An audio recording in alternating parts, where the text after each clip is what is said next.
Good morning, everyone. This is Urhobo Bible Reading platform. Today I'm reading Matthew chapter 10, verse 40 to 42 in Urhobo language.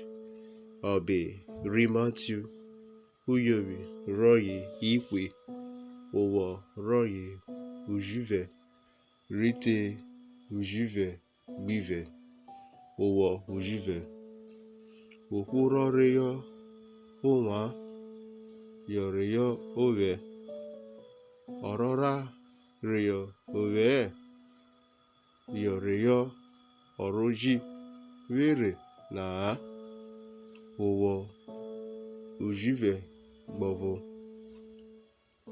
Ororeyo, Omraru, Ve, Odere, Omraru, Kowo, Osare, Omraru, Okwu, Ro, Rio, Owata, Ve, Odere, Owata, Kowo, Osare, Owata,